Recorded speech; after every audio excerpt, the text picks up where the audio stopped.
onion, nakapaano sa akin. Pinaiyak ako sa onion ko.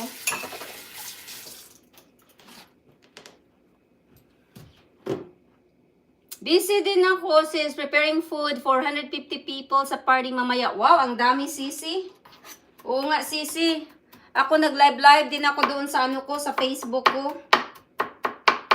Kasi nag-atin ako ng ano ba, yung challenge. Paano lang, pang enjoy ko lang.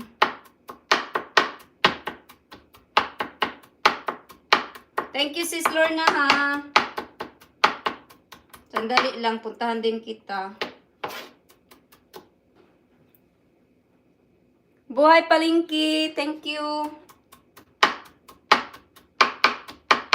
Gagawa ako ng ano, matag na ano lang to kasi hindi ko ginawa yung ano ko, yung garlic ko ahead.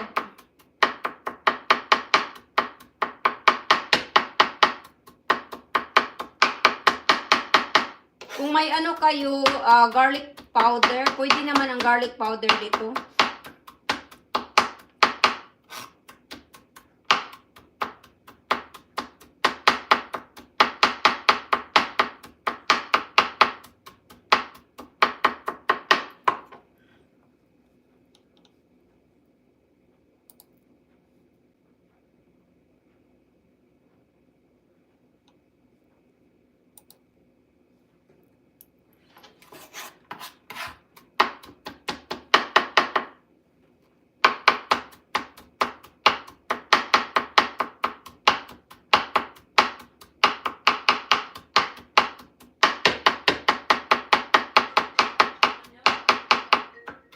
I think this is already fine enough.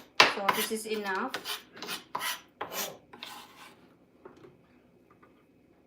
Let's start our recipe.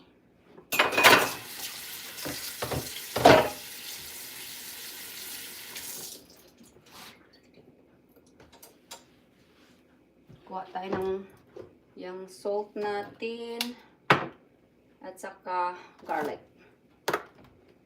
There. Tapos, dito na tayo. Who was it? You have been drawn as the winner of a $5 million Okay. Let's have this. Dito, i-ano ko na kayo dito guys ha. I-ano ko na kayo dito sa ano. Para makita ninyong ano ko. Mga ingredients ko. Ito na yung mga ingredients natin.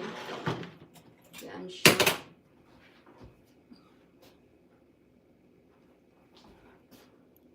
Makita ninyo guys. Here. Yummy recipe sharing. Thank you, Shaima. I'll let you guys have the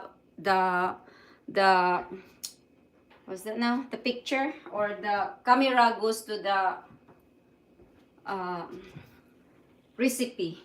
So you can see when I'm doing it. So yan po ang mga recipe natin. Kuha lang ako ng ano. Kuha lang muna ako ng bowl.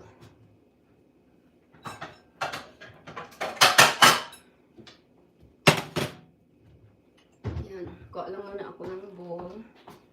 Tapos, makita niyo ako guys. Makita ako. Di man. Ganun pala. So, makita ako diyan. Thank you guys sa Lorna. I visit your home from Shaima Garden Vlog. So, yan ang mga ano natin guys. Yan ang recipe natin or mga gagamitin natin for our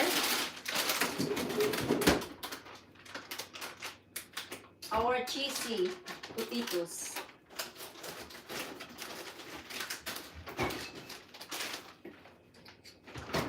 Okay. Ito siya ang mga ano natin. Yan. You have to leave this in the freezer before you guys have to cook it.